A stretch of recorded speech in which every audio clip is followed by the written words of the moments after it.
Bon, salut Mathias. Je suis très content d'être avec toi aujourd'hui pour cette rencontre. On se connaît très bien, on se connaît depuis très longtemps. Et bah, je te laisse te présenter tout simplement. Écoute, merci Julien, merci pour l'invitation, ça me fait très plaisir d'être là. Du coup, moi, je m'appelle Mathias Jardin, je suis professeur de jiu-jitsu brésilien, je suis un ancien athlète de jiu-jitsu brésilien, plusieurs fois champion de France, plusieurs fois médaillé au championnat d'Europe, plusieurs fois médaillé au championnat du monde dans différentes fédérations, mais notamment médaillé dans la plus grosse fédération de JJB qui est l'IBJJF, donc médaillé mondial en ceinture marron. J'ai aujourd'hui, après ma carrière, professionnelle, je suis directeur technique du plus gros club, de France de jiu-jitsu brésilien qui s'appelle Infinity Combat. Donc c'est moi qui gère la pédagogie au sein des profs et je suis responsable de la sélection française, de jiu-jitsu brésilien au sein de la CFJB, qui est la fédération qui, organise le jiu-jitsu brésilien en France. Ok. Alors aujourd'hui, moi, je voulais te rencontrer, échanger avec toi à propos de coaching mental, à propos du pouvoir du cerveau en fait dans le JJB. Et donc on avait travaillé ensemble il y a quelques années. On avait fait un accompagnement, un Mmh. coaching, hein. Et moi, j'étais parti, on avait fait un bilan motivationnel, en fait, avec l'ANC, Profilink. Et on avait fait un bilan finalement de qu'est-ce qui te motivait, quelles étaient tes ressources motivationnelles, et puis les axes d'amélioration, et comment on pouvait travailler là-dessus. Et ben, je voudrais que tu puisses partager toi un petit peu, qu'est-ce que tu en avais retenu, qu'est-ce que ça t'avait apporté. Bon, c'était vraiment super enrichissant. C'était vraiment les débuts un peu pour, nous de l'approche, de l'aspect mental, parce que dans les sports de combat, c'est venu un peu plus tard que dans les autres sports, heu, sûrement dû à l'ego du sport de combat où, de toute façon, tu es un guerrier, tu sais te battre, il suffit de te battre. Donc, le fait de s'entourer, par un préparateur mental ou en tout cas par quelqu'un qui avait des clés pour, comprendre les mécanismes du cerveau, c'est venu sûrement un peu plus tard. Donc, moi, j'ai commencé à travailler avec toi, j'avais 26 ans, je pense, 26-27 ans. Bon, on se connaît depuis des années, tu as toujours eu de précieux conseils, mais en tout cas, en termes vraiment d'entraînement, où j'ai mis ça dans ma préparation, j'avais 26 ans, donc c'était plutôt les dernières années de ma carrière, puisque j'ai arrêté à 33. Ça a beaucoup marché pour moi parce que moi, j'avais vraiment le truc de je voulais pas perdre et pas je voulais gagner. Pendant longtemps et ça m'a vraiment débloqué quelque chose. Alors, j'avais déjà fait des bonnes perfs, avant qu'on se rencontre puisque j'étais pas mauvais, je m'entraînais dur, mais ça m'a permis de passer un cap et j'ai vraiment eu, des plus grosses médailles, en tout cas les plus importantes de ma carrière à partir du moment où j'ai combattu pour gagner et pas pour pas perdre, voilà donc du coup ça m'a vraiment, aidé dans cette gestion du stress et aussi dans le fait de comprendre que le stress, de toute façon, on l'a, quoi. Il est là et d'accepter de l'avoir, accepter qu'il soit avec nous et qu'il nous accompagne lors d'un combat ou lors, ça peut être n'importe quoi, hein, ça peut être monter sur scène, ça peut être, puisqu'au final, il y a plein de situations de stress dans la vie, mais en tout cas, là, dans le combat, ça m'a vraiment aidé de me dire, «C'est normal». Voilà, c'est ça, moi, surtout sur ce point-là que tu m'as aidé.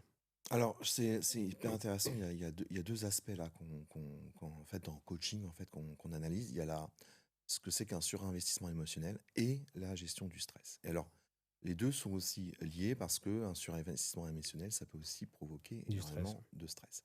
En fait, qu'est-ce que c'est que le surinvestissement émotionnel? Donc, effectivement, on peut l'avoir sur certains aspects. Et toi, effectivement, si je me souviens bien, tu l'avais dans l'aspect compétition. C'est-à-dire que finalement, c'est ce que tu décris très bien, c'est l'échec est quelque chose d'absolument horrible. horrible. Émotionnellement, c'est quelque chose d'insupportable. Et est-ce que, finalement, le surinvestissement émotionnel, c'est aussi le fait d'être insatisfait malgré des bons résultats. C'est et cette peur de l'échec, le peur de s'imaginer pouvoir échouer en compétition, c'est quelque chose qui peut faire perdre les moyens, qui peut générer énormément de stress et qui peut faire que finalement, on perd de vue finalement le fait de se concentrer Mmh. sur ses moyens et on se fixe des exigences qui sont démesurées. Et est-ce que tu peux nous partager pour que les gens comprennent bien, ce que tu ressentais toi à l'époque, comment tu vivais l'échec en fait? Bon, aujourd'hui, déjà, c'est plus facile d'en parler forcément avec le recul et tout ça, avec les années qui passent, plus facile, mais c'était une douleur, terrible. C'est-à-dire que, vous avez envie de disparaître. tu vois? Tu as envie de même plus exister. Voilà, c'était, voilà, alors c'est pas un truc, où tu es dans une phase de suicide, hein, c'est juste tu as envie de disparaître et puis pour réapparaître plus tard, mais voilà, tu as envie que personne te parle, de parler à personne, de croiser personne, tu veux être tout seul, voilà, tu veux disparaître du monde, tu veux plus entendre parler de rien. Moi, c'était vraiment ça, c'était vraiment ce côté-là et alors plus les années allaient, enfin plus les années, elles passaient et moins je mettais de temps à m'en remettre. Mais au début, je pouvais ne pas parler, par exemple quand j'étais jeune, puisque moi j'ai commencé la compétition très jeune. Quand j'étais jeune à 12, 13 ans, 14 ans, je pouvais ne pas parler à mes parents pendant une semaine, Mmh. alors qu'ils y étaient pour rien, eux. Alors, c'est hyper intéressant parce qu'effectivement, donc le surinvestissement émotionnel, j'ai fait une vidéo beaucoup plus longue sur YouTube pour vraiment expliquer ça en détail. Mais on passe par 4 phases. Les premières phases sont extrêmement bénéfiques à la motivation parce qu'on y pense beaucoup, on va travailler beaucoup, ça génère finalement une source de motivation qui est extraordinaire. Par contre, le problème, c'est la gestion de l'échec. C'est-à-dire que si on échoue à une compétition, finalement, qu'est-ce qui va se passer? On va être dans ça a une douleur morale aiguë et c'est le sentiment de: «Je veux plus en entendre parler». Et c'est ce que tu décris en disant: «Bah, je veux plus en parler à personne» et on se renferme et finalement, ces phases 3 et 4 sont extrêmement douloureuses. La force d'un sportif de haut niveau, alors ce qu'il faut comprendre quand même, c'est que le surinvestissement émotionnel, c'est aussi un atout pour les sportifs de très haut niveau. C'est-à-dire qu'on s'est rendu compte à travers des études que les sportifs de très haut niveau ont souvent des surinvestissements Bien sûr. émotionnels. Et ce truc de ne pas supporter la défaite, c'est aussi une source quelque part de motivation, si on arrive à se dire: «Mais qu'est-ce que je mets de mon côté pour, être plus fort?» Le problème, c'est qu'il y a une fébrilité, que ça peut être très douloureux. Et donc ce qui est extrêmement intéressant aussi dans ce que tu décris, enfin, ce qui est important de travailler avec les athlètes de haut niveau qui ont les surinvestissements émotionnels, c'est aussi l'aspect résilience. C'est-à-dire finalement, comment est-ce qu'on fait pour Ça. réussir à se reprojeter sur la prochaine compétition, à repartir finalement, à faire le deuil d'une compétition, accepter Ouais, finalement que, il y a eu un un échec. échec et repartir de plus belle, quoi. En vrai, si tu es pas capable de te remettre en question, tu seras jamais athlète de haut niveau. Tu seras jamais champion peut-être de France, peut-être si tu es très doué, mais tu seras jamais, plusieurs fois champion de France, tu seras jamais médaillé européen, médaillé mondial, si tu es pas capable de te remettre en question sur, quelles sont les erreurs que tu as commises dans le combat. On parle pas de ton entraînement et cetera, mais on parle de quelles sont les erreurs que tu as commises dans le combat. Parce que tu peux perdre, la personne elle est plus forte que toi. Continue de travailler. Tu peux perdre parce que tu as fait des erreurs. Là, c'est différent. Donc, quelles sont les erreurs? J'analyse mes erreurs, comment je peux les corriger, comment je peux m'entourer pour mieux les corriger. Et là, si tu es capable de faire ça, il y a de grandes chances que tu progresses et donc que tu atteignes tes objectifs. Maintenant, si tu es pas capable de le faire, si tu restes frustré, si tu es dans une frustration toi-même, et ça, je le vois beaucoup aujourd'hui comme entraîneur, puisque que ce soit entraîneur avec des gens qui sont un peu plus dans le loisir ou entraîneur avec la sélection française, il y a vraiment un monde entre les 2 et je le vois bien. Les meilleurs, c'est ceux qui se remettent en question. J'ai des athlètes, qui sont, au sein de l'équipe de France, qui le soir même d'une défaite, ils regardent leurs vidéos, ils sont en train d'analyser, ils prennent des notes, ils écrivent et tout ça. Ils ont 18, 19 ans les gamins. OK, je sais très bien, OK, on continue de travailler dans 2, 3 ans, t'inquiète pas, tu vas avoir ta performance, tu vas être performant. Alors ça, c'est extrêmement intéressant. Il y a ce qu'on appelle le mode adaptatif, hein, finalement. C'est effectivement cette capacité à prendre du recul sur soi. Un outil de coaching extrêmement intéressant, être filmé, se regarder. Alors ça marche pour les discours aussi, hein, dans la prise de parole en public. Ouais, tu m'en Le avais fait de, parlé. de s'observer, on arrive à capter finalement ses défauts, etc. Donc c'est aussi comme ça qu'on peut Mmh. travailler, le fait d'observer les vidéos. Et donc ça, il y a différentes techniques pour ça. La curiosité sensorielle, c'est-à-dire vraiment regarder, faire attention aux détails. Le fait d'accepter aussi la réalité telle qu'elle est. C'est-à-dire qu'à un moment donné, on a fait une erreur, il faut l'accepter. Éviter de dire: «Ah, mais c'est de la faute de l'arbitre» ou bien, «Il a triché» ou je ne sais Ah, quoi c'est ou zéro ça. voilà. Et ça va pas être efficace. Il faut accepter la réalité telle qu'elle Mmh. est. On va être d'autant plus performant dans le futur qu'on est capable aussi d'apporter de la nuance, de la précision dans l'analyse. Le fait aussi de relativiser, se mettre un peu à la place des autres et réfléchir vraiment avec différents points de vue, faire preuve de logique et finalement, passer finalement à l'acte avec assertivité, avec cette capacité de transformer son mode de fonctionnement grâce à cet apprentissage. Et grâce à tous ces levels finalement d'analyse qui permettent de travailler sur soi. Et donc, effectivement, c'est ce qui fait l'intelligence émotionnelle aussi, c'est ce qui fait la résilience. Et on l'observe chez tous les sportifs de très très très haut niveau. Il y a forcément cette capacité à analyser froidement, à mettre son ego de côté et finalement réussir à s'améliorer petit à petit. Ouais, c'est ça. Puis comment tu t'entoures aussi, si pendant longtemps, peut-être les gens, en tout cas dans le sport de combat, c'était un peu chacun a inventé la roue dans son coin. Tu vois, tu avais ton club, ton coach, il fallait que ce soit lui qui te donne les conseils, que machin. Et là maintenant, avec, on va dire, l'ouverture du sport un peu sur le monde grâce à la légalisation du MMA en France, ça s'est beaucoup développé. Donc les pratiquants se sont développés, donc les entraîneurs se sont développés, etc. etc. C'est un cercle vertueux. Et du coup, maintenant, il y a des gens qui vont s'entourer euh, extérieurs à leur monde club, quoi. Et donc, au final, le mieux que tu t'entoures, le mieux tu seras performant. C'est assez simple, hein. Voilà, les gens, ils ont eu du mal peut-être à accepter ça, mais maintenant, c'est vraiment entré dans les mœurs. On est un sport à catégorie de poids. Tu t'entoures d'un professionnel ou d'une professionnelle qui gère ta perte de poids, qui gère comment tu t'entraînes pour être au maximum de tes performances. On est un sport où il faut s'entraîner techniquement et tactiquement. Tu t'entoures d'un club où pour toi les professeurs ont la vision, les professeurs ou les entraîneurs, parce que c'est deux métiers différents, mais en tout cas, euh, une direction qui, toi, te convient. Et on est un sport où on a énormément besoin de son cerveau, de la confiance en soi, de l'estime de soi aussi. Bon, on peut en parler de ça. Donc tu t'entoures de professionnels. Et donc là, tu auras mis euh, toutes les meilleures choses de ton côté pour aller en compétition.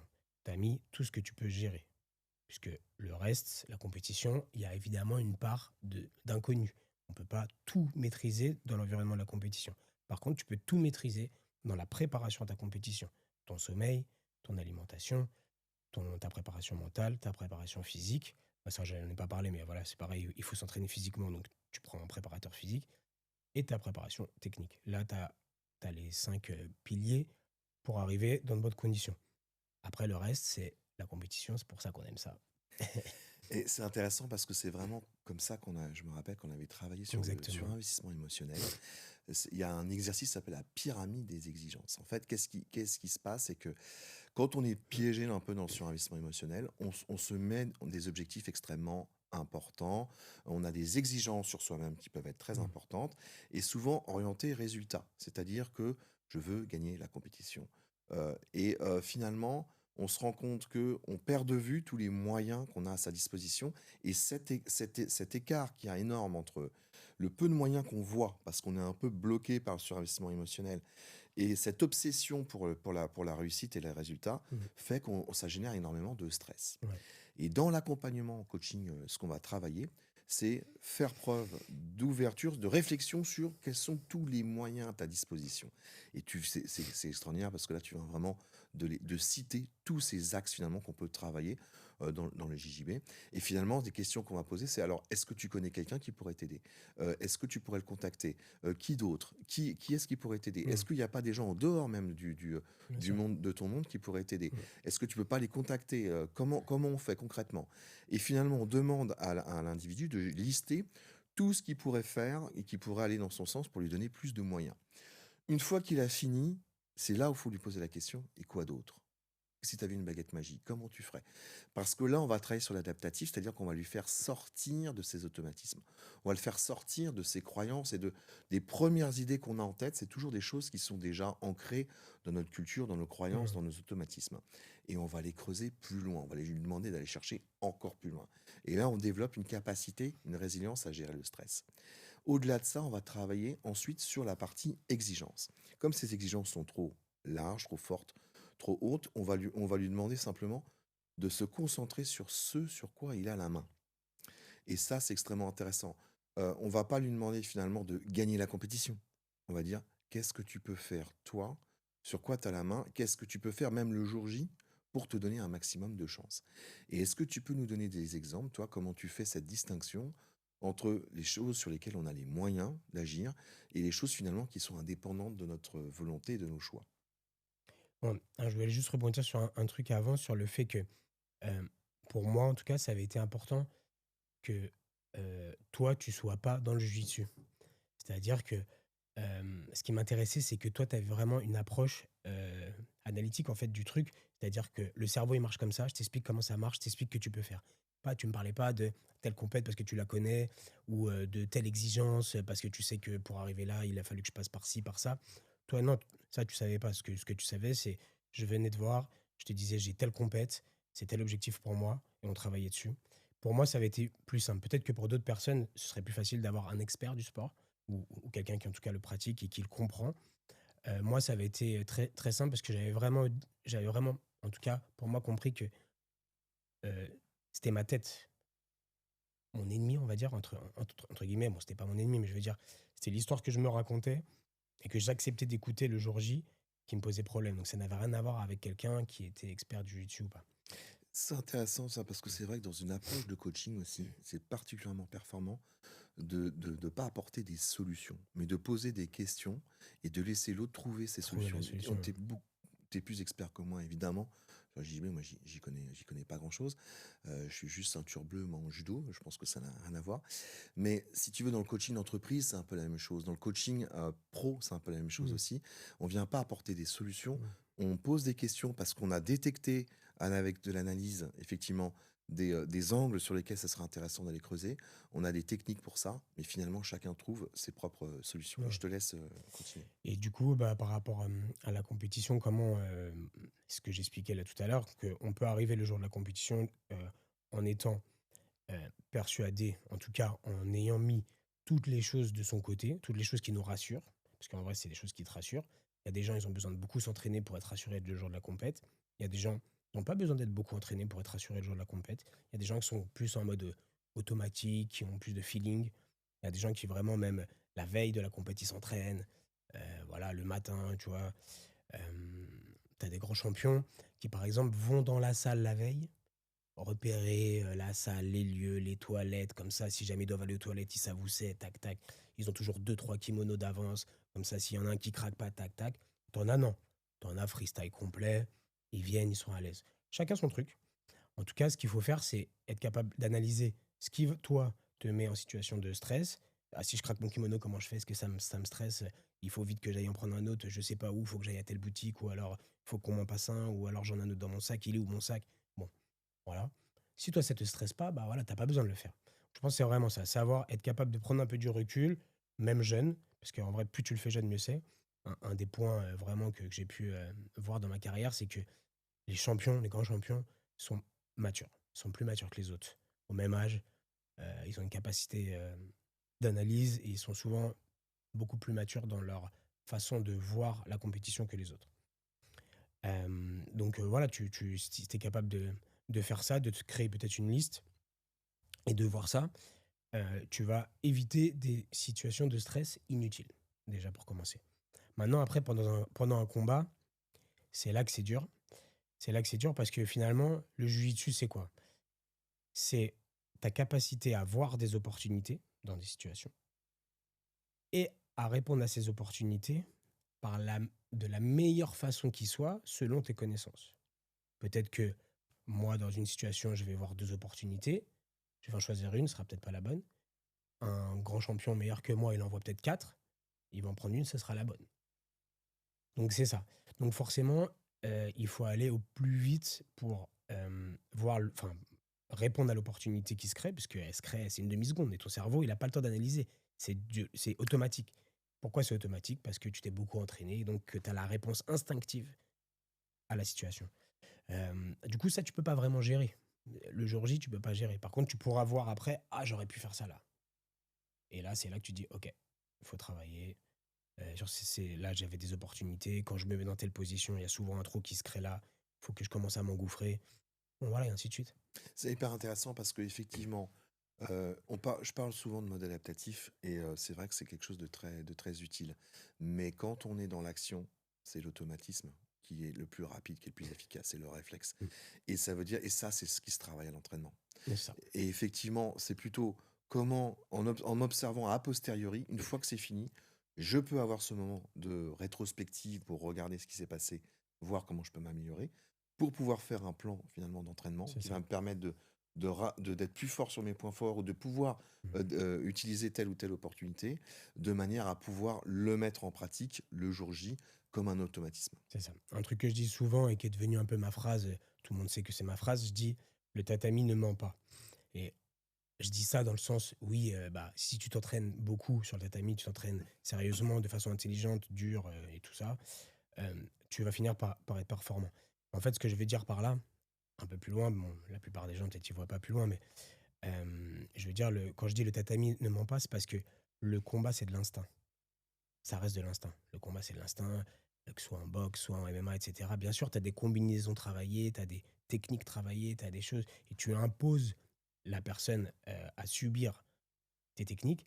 Mais quand tu es, en difficulté, quand tu es mis en difficulté, c'est de l'instinct, c'est l'instinct, c'est tac, c'est ta capacité à répondre tout de suite, maintenant, de la meilleure façon possible. Donc c'est pour ça que je dis, le tatami ne ment pas. C'est intéressant parce que c'est la réalité. C'est-à-dire que Voilà, le tatami, c'est la réalité, c'est la c'est ça, confrontation au réel. c'est ça. Et le réel, il y a des choses qu'on maîtrise pas, il y a des choses on ne peut pas anticiper. Et c'est vrai dans tous les sports, il peut y avoir un pépin et on peut se faire mal, on peut avoir quelque chose à gérer qu'on n'avait pas prévu. Et il faut être capable de s'adapter, de l'accepter rapidement et de s'adapter. Et je voudrais revenir aussi sur la gestion du stress, parce que on parle aussi de gestion du stress et il me semble qu'on avait aussi un peu travaillé sur la gestion du stress. Donc il y a des outils pour ça. Et c'est vrai que pendant un combat, on peut avoir des moments où on sent le stress qui monte.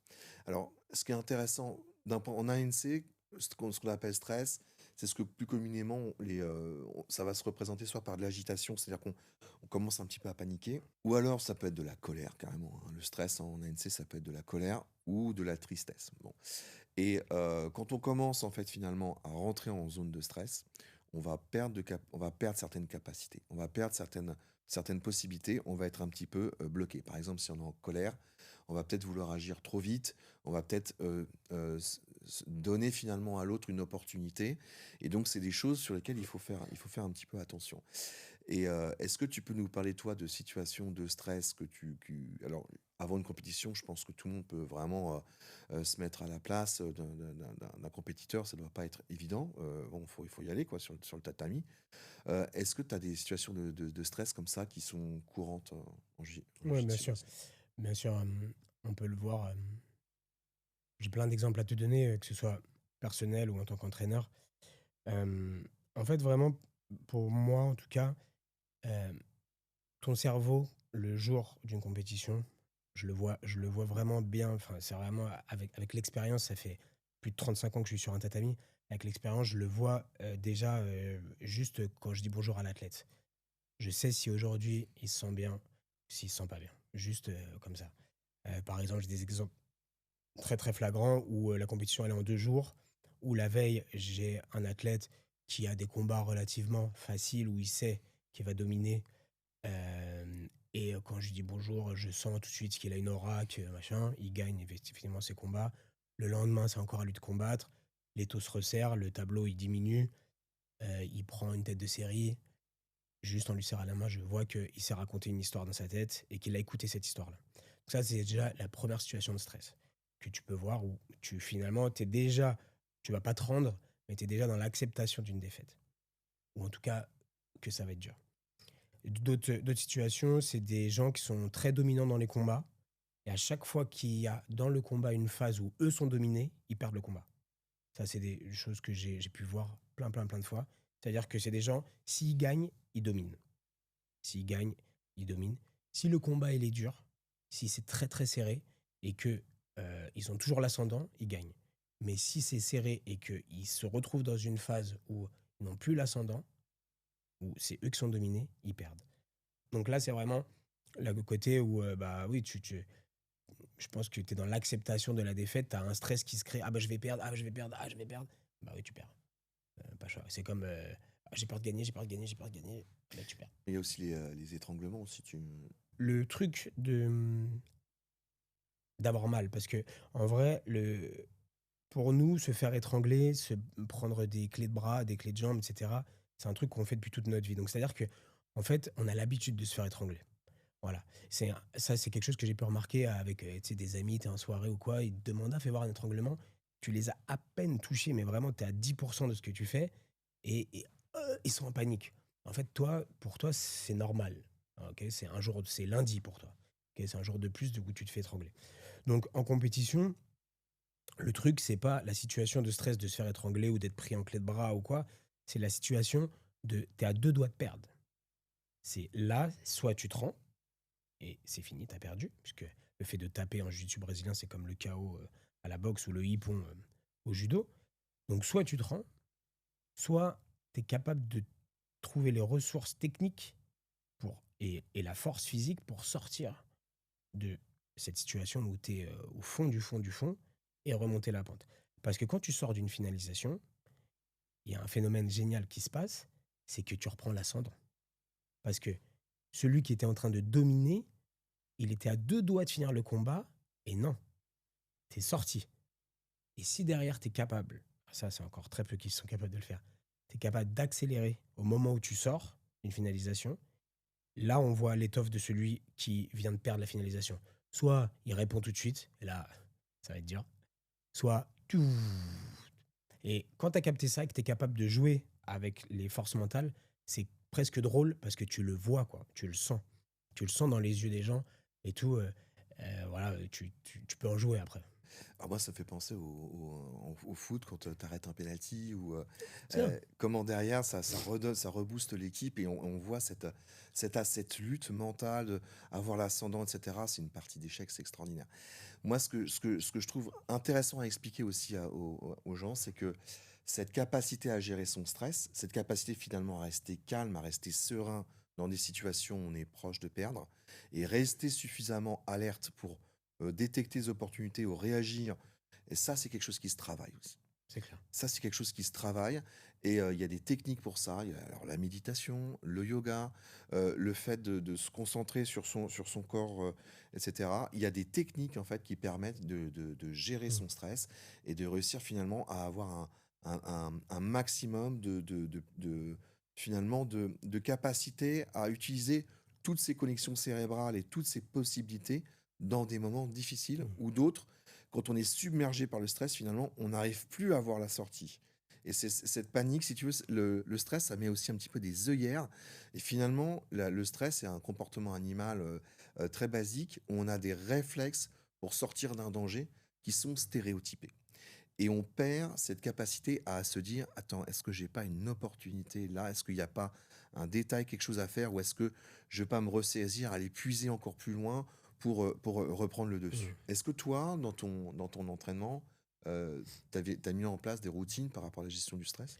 Ouais, bah, il y a une chose qu'on avait travaillé ensemble, c'est sur la respiration, donc sur la méditation, la fameuse respiration carrée, inspirer, expirer par le nez. Et puis s'il y avait des informations qui venaient vraiment rester bien focus sur la respiration. Moi, ça m'a beaucoup aidé. Ça, je l'ai fait pendant pas mal de temps. Puis j'ai eu des phases de blessure où je travaillais beaucoup en imagerie mentale. Et donc, du coup, avant de travailler en imagerie mentale, je faisais toujours un peu de méditation où je restais vraiment assis, très calme. Puis c'était un exercice dur pour moi puisque je suis pas quelqu'un de calme. Je suis plutôt quelqu'un de super actif. Donc, j'ai mis du temps, mais ça m'a énormément aidé, moi, ça, ces exercices de respiration, d'être dans un calme serein. Et même dans mes situations de compétition, puisque après, moi, dans ma carrière, bon, j'avais un jeu, moi, qui était plutôt, comment dire, très aérien, on va dire. Voilà, moi, je bouge beaucoup, etc. Alors, en dessous, moins, mais au-dessus, je mettais beaucoup d'énergie. Donc, j'avais besoin de pouvoir envoyer. Et donc, en contraste, c'était bien d'avoir des temps calmes juste avant de monter sur le combat, d'avoir des points d'ancrage aussi. Moi, ça m'aidait beaucoup d'avoir des points d'ancrage avant de monter sur le tapis. Mais voilà, il y a des gens, vraiment, ce qui est dur dans l'entraînement, quand tu es entraîneur en tout cas, c'est ce qui- c'est ta capacité à connaître ton athlète. Là, c'est encore un autre truc, mais en tout cas, euh, tu peux voir s'il y a des gens, ils ont besoin d'être boostés avant de combattre, s'il y a des gens qui n'ont pas besoin d'infos. Il y en a vraiment, Tu pas besoin de leur dire. Ils savent faire, ils vont faire leur boulot. Voilà. Toi, tu es là, ils voient que tu es là, c'est bon, ça suffit. Ça sert à rien de leur, tu vois. Alors que d'autres, si. D'autres, si. Et ça, c'est la capacité qu'ont les bons entraîneurs, tu vois, d'être pas dans le surinvestissement émotif aussi, puisque tu as des entraîneurs, en fait, ils sont stressés eux. Ils sont stressés eux, ils stressent leur athlète. Voilà, ou alors ils sont tellement contents de la réussite que du coup, ils, ils vont communiquer un sentiment de satisfaction, mais la compétition n'est peut-être pas finie. Enfin voilà, des choses comme ça. Mais en tout cas, pour la méditation, c'est évident que ça te permet de t'ouvrir des outils que tu n'as pas si tu es que stressé. Il y a 2 choses importantes à comprendre. La méditation, c'est on travaille sur l'inhibition finalement de certains chemins, de certains automatismes.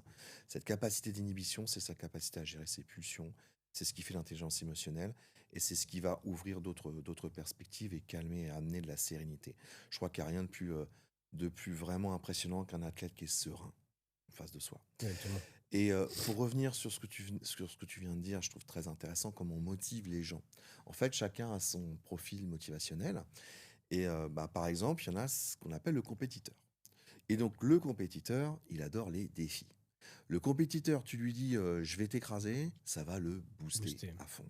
Mm. Et donc, effectivement, certains athlètes, on les booste en leur disant ah, c'est un vrai défi pour toi, ce serait vraiment un challenge extraordinaire que d'y arriver.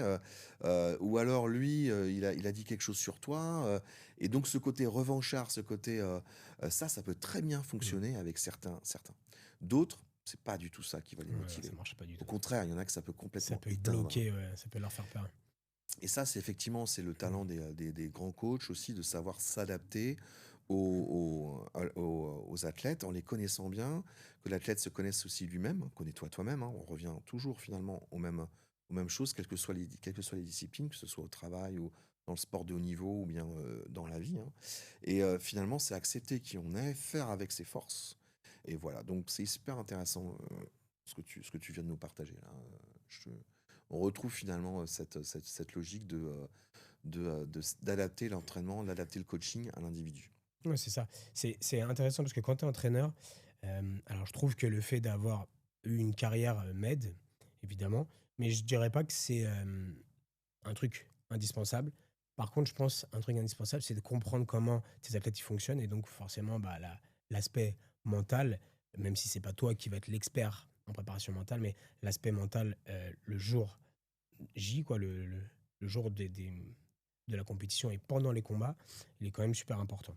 Donc par exemple, j'ai appris avec le temps, j'ai appris sur le tas et j'ai appris après que c'était ce qu'il fallait faire, de ne jamais utiliser la négation. Je coach jamais, je vais jamais utiliser le il doit pas, il faut pas, ne fais pas. Non. Je vais toujours utiliser que des phrases qui sont dans l'affirmation et dans la positive, enfin, un langage très positif, même si la personne, ce qu'elle fait, c'est pas ouf.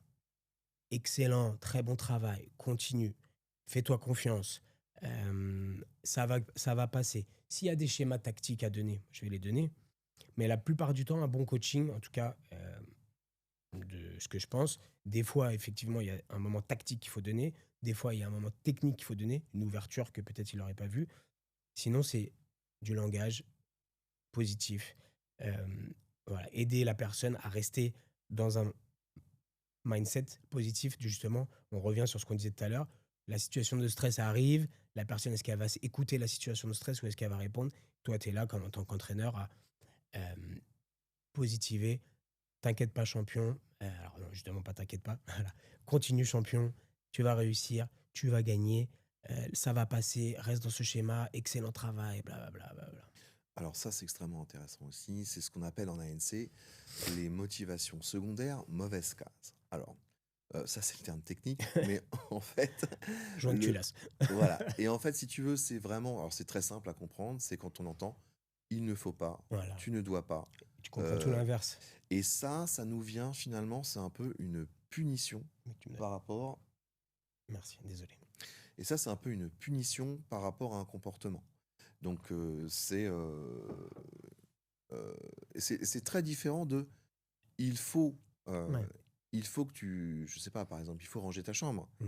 C'est dire, engueuler quelqu'un parce que sa chambre elle est en désordre, c'est pas pareil que de l'encourager à ranger. Ouais, C'est pas la même ça a dynamique rien à dans voir. le cerveau. Ça a rien à voir. Et effectivement, le fait de dire il ne faut pas ou de punir, d'être là-dedans, ça Mmh. va créer ce qu'on appelle des intolérances. Alors, l'intolérance, c'est quoi? C'est-à-dire que soi-même, on va se dire ah, je ne dois pas, il ne faut pas. Et du coup, qu'est-ce que cette source de motivation, ce type de motivation liée à la punition, va générer aussi, est une source de stress. C'est une source de stress parce qu'on a peur finalement de Mmh. faire mal les choses. Et donc, du coup, bah, Tu fais moins bien. encore une fois, que ce soit sur investissement émotionnel, que ce soit le fait d'être dans une activité qui est loin de nos habitudes. Parce que tu disais tout à l'heure qu'on était habitué à être étranglé. Du coup, ça te génère plus vraiment de stress à la Mmh. situation en soi. Mais effectivement, quelqu'un pour qui ça n'arrive jamais, il va être stressé par ça. Parce que le stress Ouais, vient du fait qu'on est dans quelque chose qui ne fait pas partie de nos habitudes. d'inconnu, Et ça, plus les motivations secondaires mauvais cas, donc il ne faut pas, tu ne dois pas, et le côté punitif, est générateur de stress. Et donc le stress fait perdre les moyens, et c'est ce qu'on veut mmh. éviter pour des compétiteurs de haut niveau, et même de manière générale, j'ai envie de dire, pour tout le monde, quoi. Ouais. J'ai eu une situation un peu flagrante là au dernier championnat d'Europe sur ce genre de cas. Un athlète français, qui est vraiment très performant, qui s'appelle Freddy Lele Tala, qui a pris en quart de finale, un athlète brésilien, donc les 2 ils sont champions du monde, voilà, ils se prennent un quart de finale des championnats d'Europe. Un combat très, très dur, où, ils se sont rendus coup pour coup.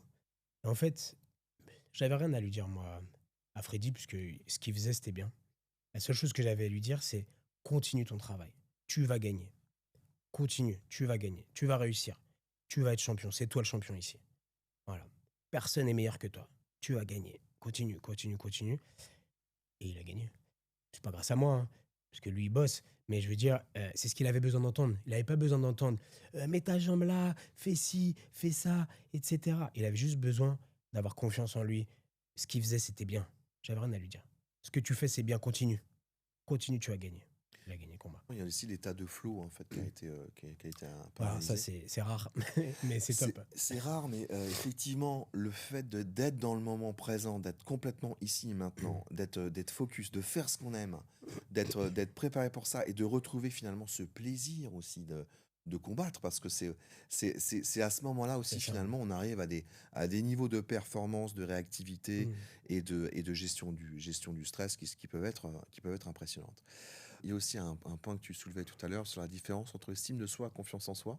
Est-ce que tu peux en parler un petit peu? Je trouve l'attrait des grands champions, c'est l'estime de soi.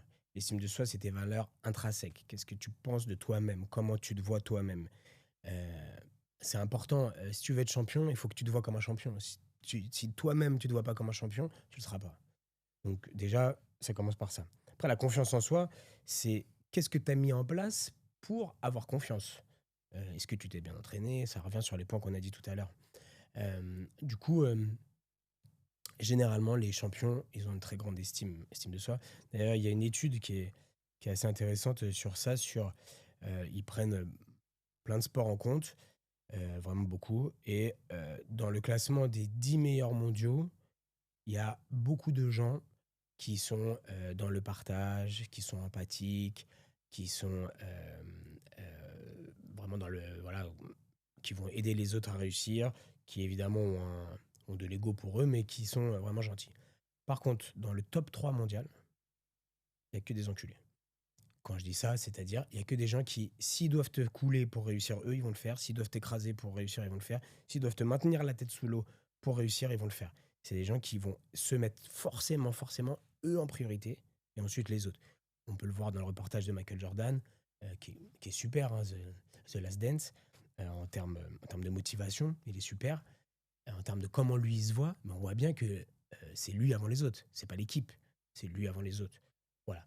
Donc la différence entre l'estime de soi et la confiance en soi, elle est quand même importante. L'ego est bon, surtout dans un sport de combat où il y a une dominance.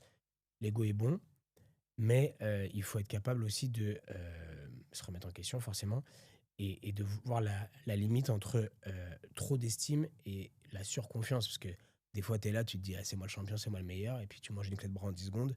bah ouais, mon pote, peut-être que si tu t'étais un peu plus entraîné et que tu avais moins flambé, tu aurais pu se gagner. L'estime de soi se travaille avec le travail. En fait, on a de l'estime pour les gens qui bossent. C'est ça. On a de l'estime pour un étudiant qui travaille le soir pour payer ses études. On a de l'estime pour quelqu'un qui fait des efforts, qui va en foot, par exemple, un joueur qui va mouiller le maillot. Même s'il n'est pas très fort, on a Mmh. de l'estime pour lui. Mmh. La confiance en quelqu'un, elle dépend des résultats objectifs obtenus. On a confiance en quelqu'un qui réussit. Peu importe qu'il fasse des efforts ou pas, Mmh. la confiance en quelqu'un et la confiance en soi, elle vient des résultats positifs répétés. Et donc, le champion, il a les deux quelque part. Il a l'estime de soi parce qu'effectivement, il travaille dur. Et puis, tu as les régimes aussi, tu as tous les efforts qu'on fait en dehors, parce que ça, tu pourras en parler un petit peu aussi, parce que c'est quand même dur comme sport. Très dur. Mais la confiance en soi, il y a deux types de confiance en soi, c'est important de les distinguer. Il y a la confiance en soi a priori et la confiance en soi a posteriori. La confiance en soi a posteriori, c'est celle qu'on recherche en fait chez les sportifs de haut niveau. C'est finalement le fait d'avoir des bons résultats. Donc finalement, réussir des combats, réussir aussi à l'entraînement, réussir finalement ouais, à gagner des combats ou à réussir à passer des mouvements, etc. Cette confiance en soi a posteriori, elle est basée sur des résultats objectifs. Elle est objective. Et celle-là, elle est extrêmement intéressante. Celle dont il faut se méfier, c'est la confiance en soi a priori. C'est-à-dire qu'il y a des gens qui se voient supérieurs aux autres, quoi Mmh. qu'il arrive.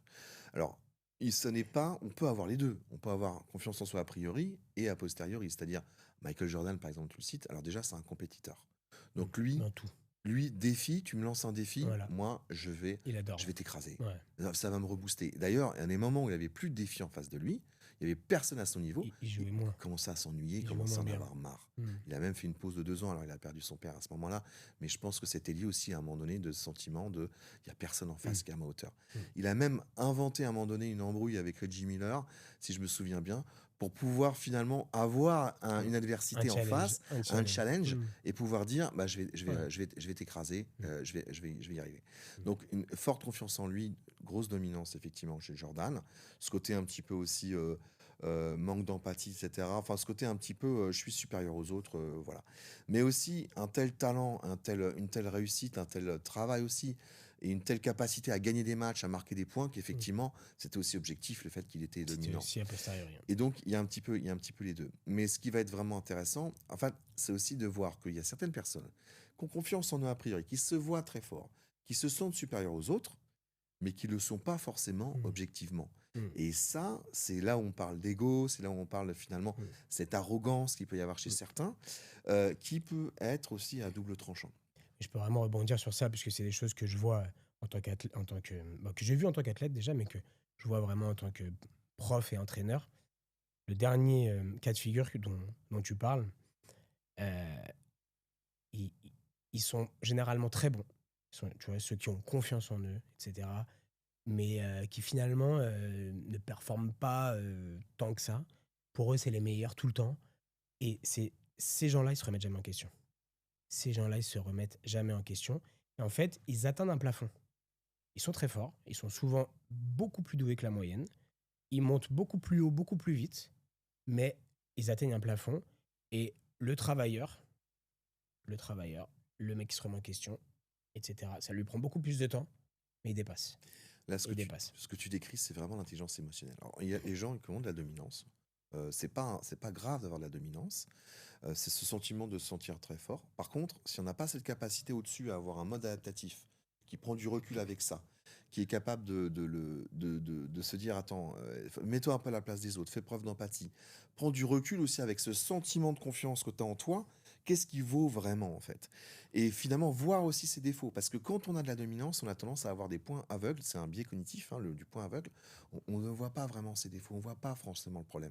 Le problème, il vient toujours des autres. C'est l'arbitre, Exactement. c'est que l'autre, il m'a pris en Ça, traître. c'est trop dur. Ça. Ouais, ouais, je suis blessé, nanani, nanana. Il y a toujours, en Mmh. fait, quelque chose qui va pas, mais qui dépend pas de soi. Parce qu'il y a des biais cognitifs l'ego, en fait, bloque cette capacité Mmh. à être totalement objectif sur ses performances et sur soi-même.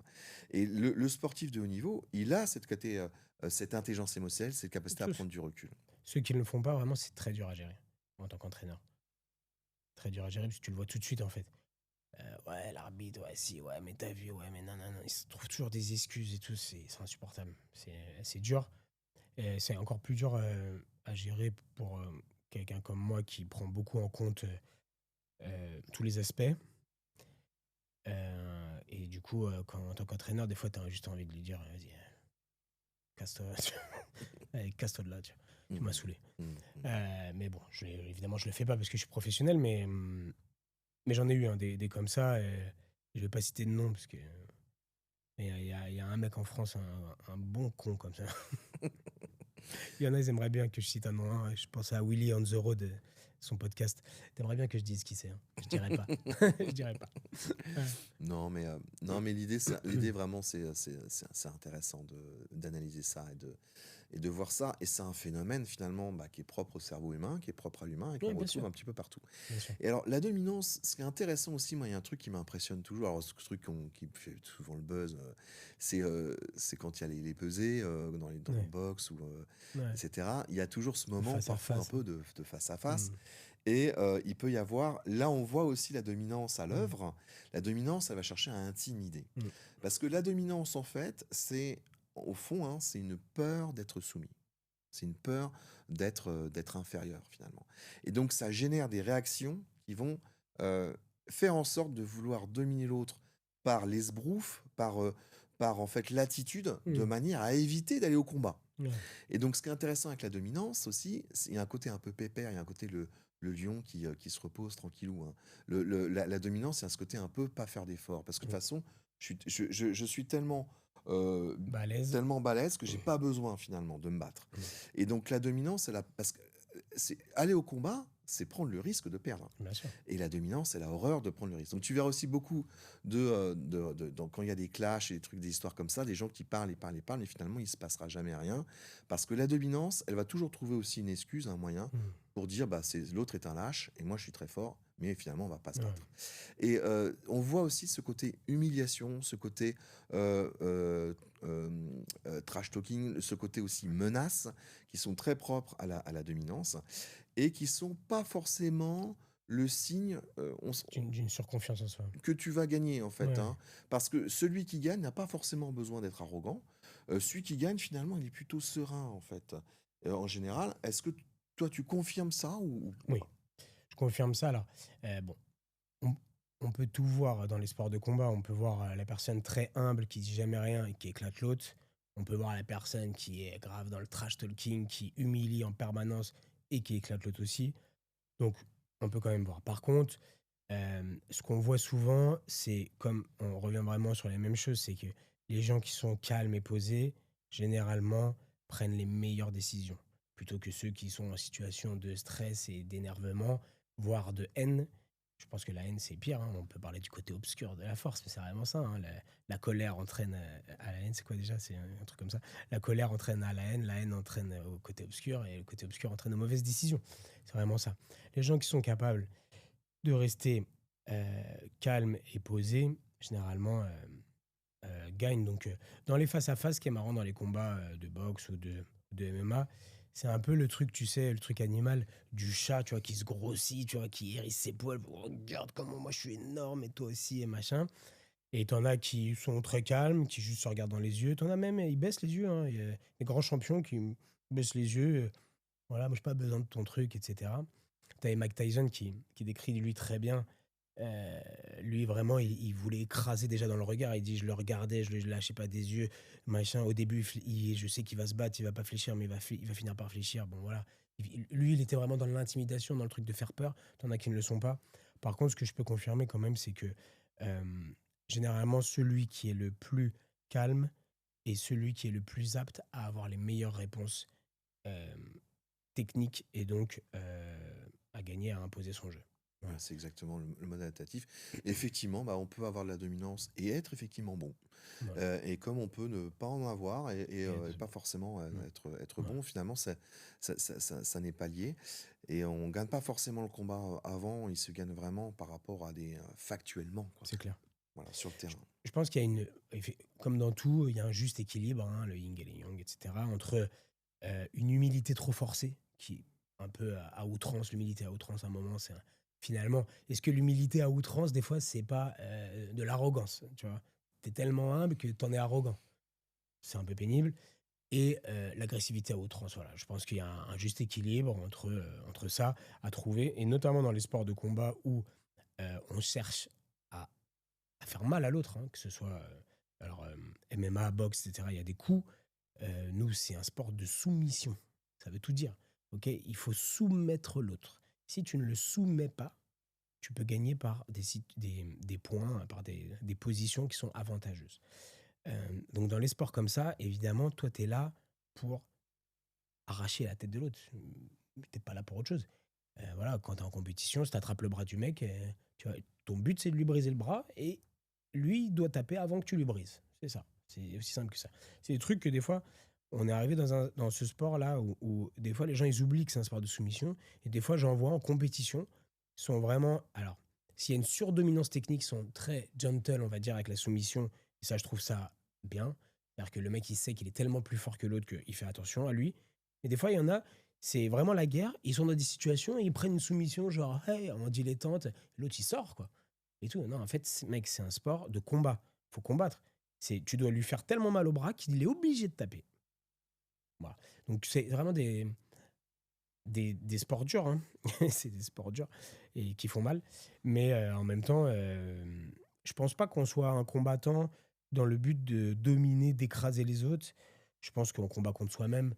C'est un combat que tu te livres intérieurement. Mais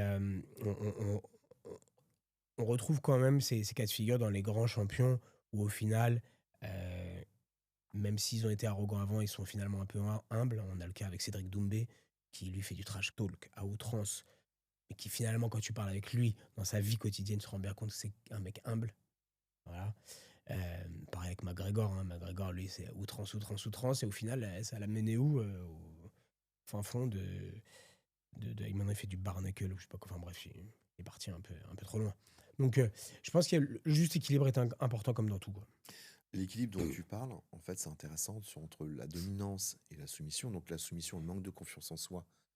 En ANC, ça peut être maladif, c'est-à-dire qu'on est extrêmement timide, on n'arrive pas du tout à prendre la parole en public, ça peut être très compliqué. Et la dominance, on veut prendre tout l'espace, on veut être tout le temps moi, etc. Je suis le plus grand, le plus beau, etc. Et en fait, c'est intéressant parce que le mode adaptatif, cette capacité à prendre du recul, va favoriser un équilibre, en fait, le fait de gommer à la fois la dominance ou la soumission, parce que on peut avoir l'un ou l'autre, et pour finalement trouver un équilibre au milieu qui est une forme d'assertivité. C'est-à-dire cette capacité finalement à pouvoir s'exprimer en tout un alignement avec ses valeurs, sans vouloir manipuler l'autre, sans vouloir non plus renoncer à dire ce qu'on pense ou ce qu'on ressent.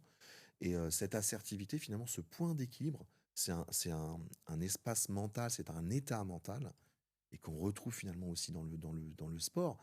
Finalement, c'est cette capacité à prendre les bonnes décisions au bon moment, quelle que soit finalement cette émotion qu'on peut avoir de peur ou de surconfiance, etc.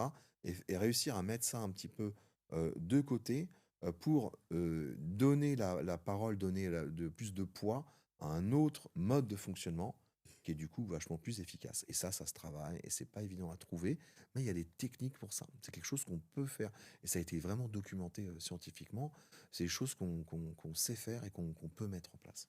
Ouais, c'est super intéressant pour les athlètes, c'est sûr. C'est sûr. Je reviens sur l'estime de soi qui est finalement liée aux efforts qu'on fait. Et c'est vrai qu'on a pas mal, en général, enfin pour ceux qui connaissent un petit peu ce monde, c'est vrai que c'est extrêmement exigeant. On a beaucoup d'estime en fait finalement pour les combattants. Est-ce que tu peux nous parler un toi un petit peu des efforts que font des champions de JJB?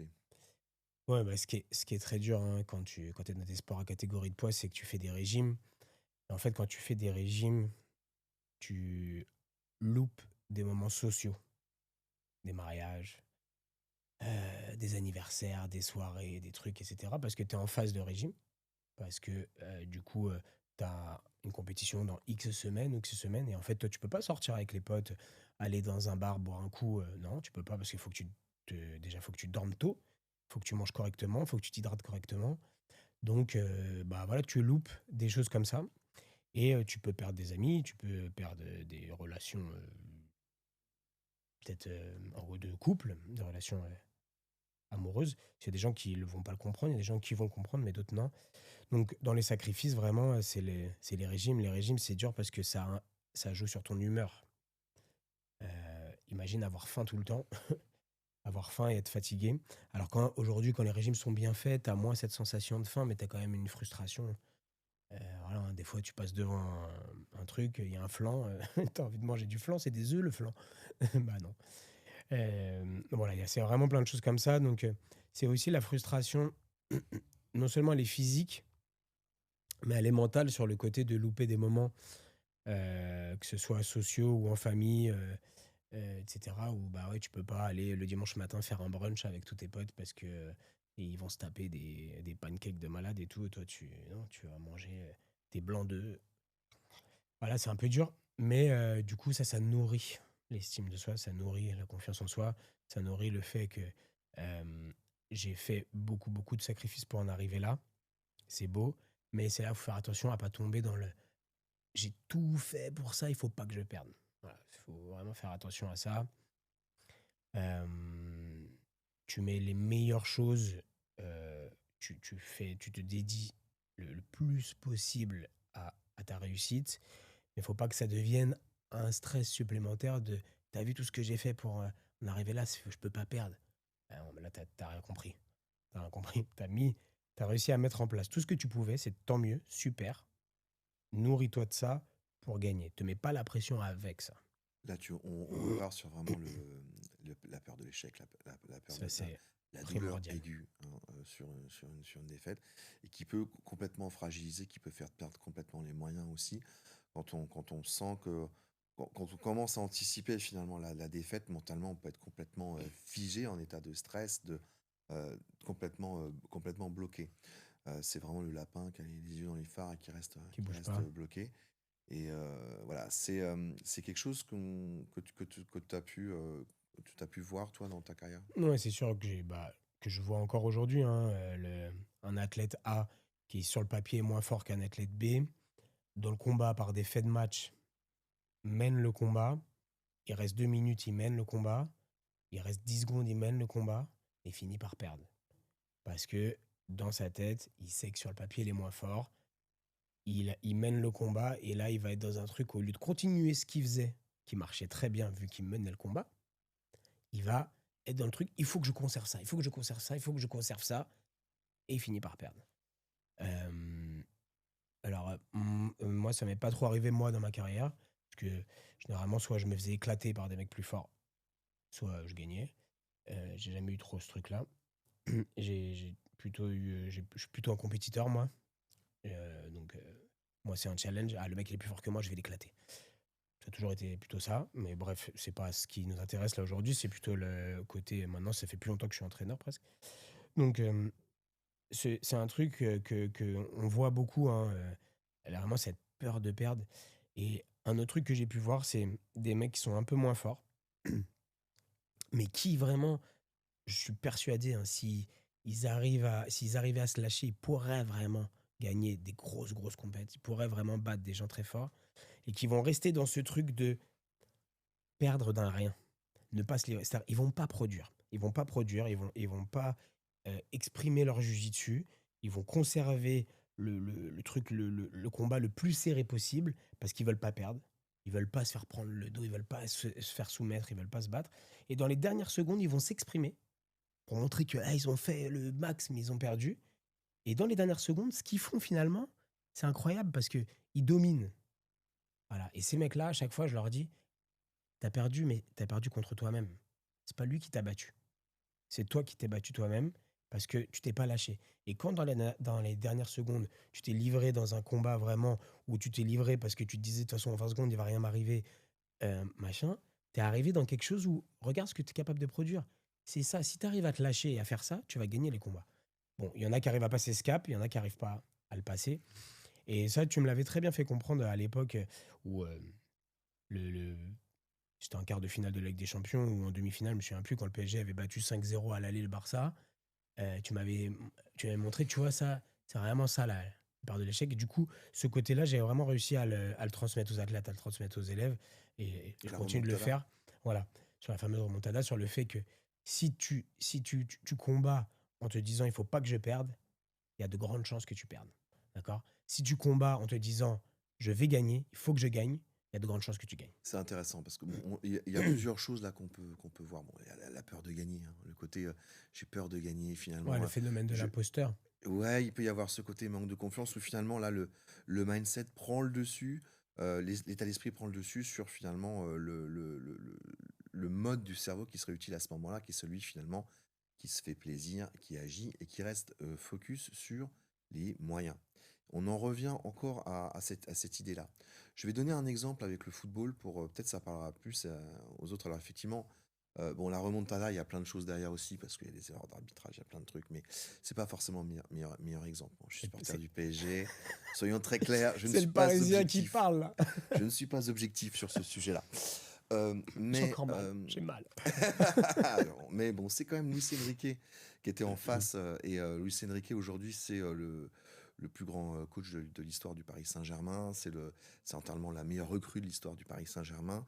Et Luis Enrique, ce qu'il a réussi à faire avec l'équipe du Du Paris Barça. Saint-Germain, quand tu vois la finale de la Ligue des Champions 2025, où les mecs arrivent sur le terrain avec une sérénité, avec le plaisir de jouer, Et avec et l'envie de gagner. avec l'envie de gagner, Dans leur tête, c'est impossible qu'ils passent. C'est-à-dire qu'ils sont là conquérants. Ils vont gagner. ils sont complètement sereins. Et qu'est-ce qui se passe? Eh ben, ils jouent un football merveilleux.